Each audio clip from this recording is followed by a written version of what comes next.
What the business is, YouTube? It's Marty 2 Major, and I'm back with another reaction video. Today we gonna be reacting to top 10 investors who lost a fortune, fortune, fort, fortune, and how. We gonna dive right into it, and y'all go react to it with me. Let's go.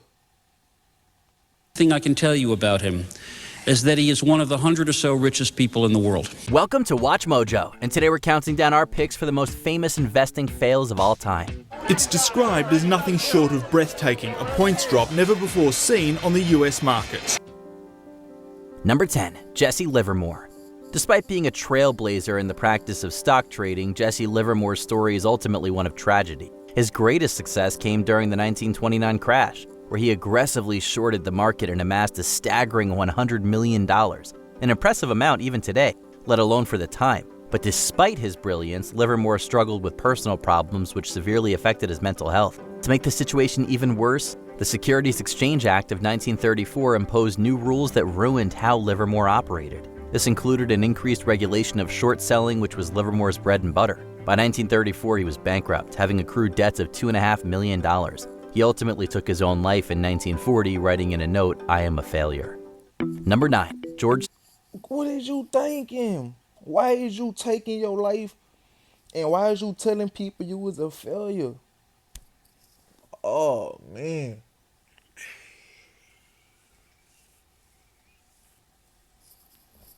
I don't even know what to tell you, bro. Soros. He has been called everything from a revolutionary plutocrat to the one man with his own foreign policy and the means to implement it, to failed philosopher. That's his term for himself. Known as the man who broke the Bank of England, Soros made $1 billion by shorting the British pound in 1992, a famous move known as the Black Wednesday trade. But he also suffered some extreme defeats. For example, he lost roughly $1 billion by betting against U.S. stocks after Donald Trump's election in 2016, having expected a market downturn. The markets for the moment seem to be behind Donald Trump. It lost you a lot of money. What are they seeing? The market went up, but perhaps more significantly, Soros lost billions when the dot-com bubble burst in early 2000. Like many, Soros had invested heavily in technology stocks, and when the bubble burst, so too did his empire. Well, okay, not really, but he did lose a significant amount of money and was forced to restructure his entire investment strategy. So you have an initially self-reinforcing, but eventually unsustainable and self-defeating process. And that is more characteristic of financial markets than equilibrium. Number 8, Bill Ackman. He was deeply involved in this company when it ran into troubles. Was the fundamental problem really in their structure, that they would buy cheap drugs that had been around and just jack up the prices? Or was it a more fundamental issue within the company? The founder of Pershing Square Capital Management, Bill Ackman, made a huge mistake by investing heavily in Valeant Pharmaceuticals. Ackman's company had purchased an 8.5% stake in the company, but it faced significant controversies in 2016. The bottom line is companies should look after their bottom line, but they also have an obligation to protect lives. So when it is they are willy-nilly jacking up the price of drugs that can save lives, and what they're doing is risking destroying lives, then that's not about money. There were famous accusations of drug price gouging, shady accounting practices, and even fraud, resulting in an investigation by the Securities and Exchange Commission. Its stock plummeted by as much as 90% in the wake of the controversy, and its name was changed to Bausch Health Companies. And while this was going on, Ackman jettisoned his entire stake in Valeant, accruing a loss of over $4 billion. And so once the market lost confidence in management, the stock price got crushed and it impaired their ability to continue to acquire low costs, drugs. And we lost $4 billion. $4 billion. Yeah. How's that for a big loss? Number 7, Carl Icahn. We do have a bombshell today from short seller Hindenburg Research, which is revealing a new short position against Carl Icahn's IEP. This billionaire investor made his fortune by taking control of struggling businesses, cutting costs, and pressuring management to improve efficiency in order to benefit shareholders. As such, he developed a reputation as a corporate raider, especially following the hostile takeover of Trans World Airlines in the 1980s. So could we call this a battle of the activist times? Yeah, you certainly could. In fact, this very negative report is entitled Icahn Enterprises, the corporate raider throwing stones from his own glass house. However, his fortune partly collapsed. I ain't gonna cap. I lose $3 billion. I got 35 million. I got 35 million dig somewhere nobody know. You feel me? I got 10 million in the bank. I got 5 million in a spot nobody know about by an island 35,000 miles away from where I stay at. You feel me? Ain't no way. Ain't no way. In May 2023, when a firm called Hindenburg Research accused Icahn of overvaluing his assets and running a risky financial structure, like paying an unsustainable dividend to shareholders. The stock price of Icahn Enterprises dropped sharply following the scathing report, reducing Icahn's personal net worth by as much as $10 billion. It was a huge hit also to Icahn's personal fortune, an estimated loss of about $10 billion. This after Hindenburg claimed that his company is overvalued. Number 6, Isaac Newton. Yes, the Isaac Newton lost a fortune trading in stocks, and shortly before his death in 1727. The South Sea Company was a British trading business that had a monopoly on trade with South America in the early 18th century. This was the Nvidia of its day, being heavily promoted as a lucrative investment with a skyrocketing stock that had nowhere to go but up. Newton made thousands with the company, but the infamous South Sea bubble burst in 1720 after investors realized that the company couldn't justify its insane stock price. This was the stock market crash of its day, and thousands of investors, including Newton, were ruined. He ultimately lost around £20,000, which was a substantial sum at the time.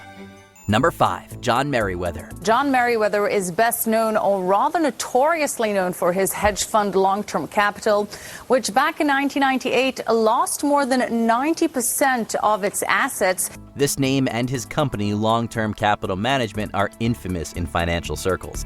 John Merriweather worked at Salomon Brothers until he founded LTCM in 1994. The hedge fund made a ton of money in a short amount of time thanks to heavy borrowing, complex modeling, and risky investments in government bonds. But the latter got them in trouble, with both Asia and Russia suffering a financial crisis in the late 1990s. So here you had super bright, extremely experienced people operating with their own money. And in effect, on that day in September, they were broke. The market went wild, investors stopped trusting in government bonds, and LTCM's losses spiraled to the tune of $4.6 billion. Their catastrophic failure nearly caused a financial collapse, and the Federal Reserve Bank of New York was forced to step in and bail them out. The Fed was concerned that collapse that could have brought down the entire U.S. financial system. Then Fed Chairman Alan Greenspan worked fast to convince banks to stay invested in the fund, averting potential disaster. Number 4, Michael J. Saylor. It lost a quarter of its value in just 1 week. Once this body started in motion, it was very, very difficult to put the brakes on. And by 1 o'clock, everyone threw in the towel and said it's a foregone conclusion. These things are going down.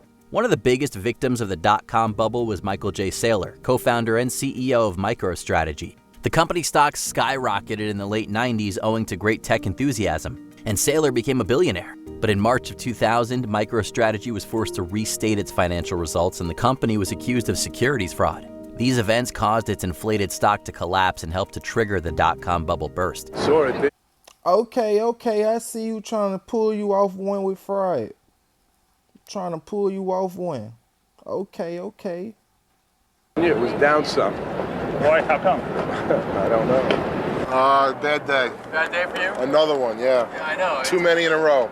Saylor lost about $6 billion in the fallout, and to make matters worse, fraud charges were later filed against the company by the Securities and Exchange Commission. Despite this, Saylor has remained in the financial business and is currently a prominent investor in Bitcoin.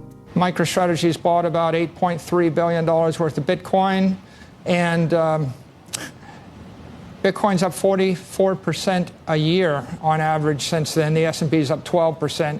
And since we levered it, we're up 825%. Number 3, Ray Dalio. You made all these mistakes and learned from them without going bankrupt, which is what happens to a lot of investors. Or did you go bankrupt a few times in that period and then come back? No, but I had one crash, 1982. This Harvard alumnus founded Bridgewater Associates in 1975, which is currently the largest hedge fund in the world. So you know he's doing something right, but that wasn't always the case. In the early 1980s, Dalio made a big bet predicting that the U.S. economy was going to crash. And I figure we're going to have a hell of a debt crisis and the economy's going down. And that was the exact bottom in the stock market. However, he couldn't have been more wrong. The economy boomed. Bridgewater nearly went bankrupt and Dalio lost everything. He had to let all of his employees go and was forced to run the company out of his small apartment while borrowing money from his dad to keep the lights on. But instead of giving up, Dalio learned from his very costly mistake and became one of the most successful investors in history. I lost money for me. I lost money for my clients. I was so broke that I had to borrow $4,000 from my dad. This was very, very painful.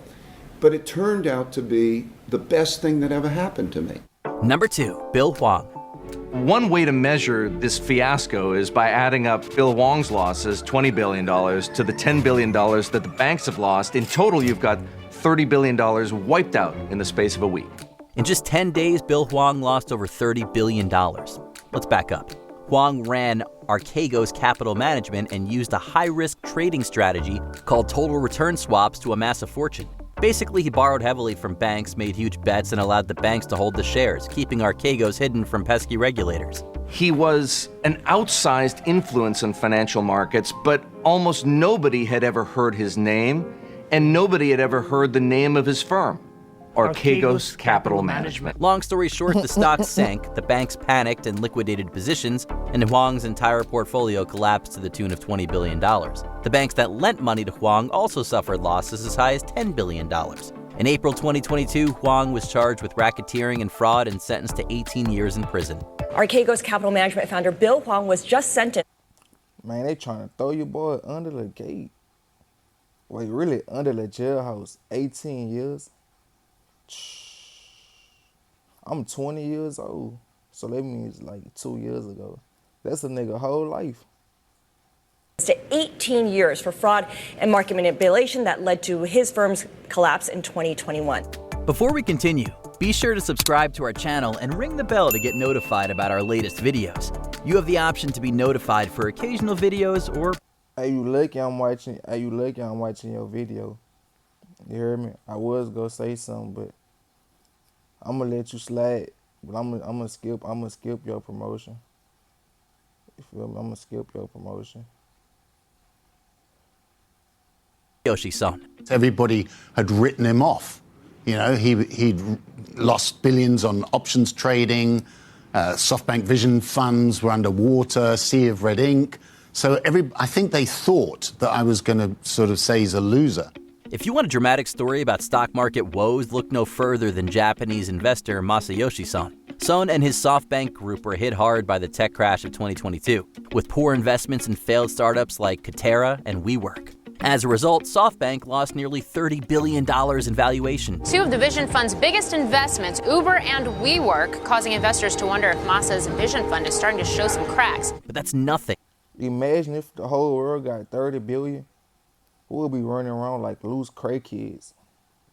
In the late 1990s, Son had invested heavily in various internet companies, including Alibaba and Yahoo, sending the valuation of SoftBank into the stratosphere. And like many companies at the time, this valuation came crashing back down to earth when the bubble popped in 2000. In just one day, SoftBank lost 93% of its market value, and Son personally lost upwards of $70 billion.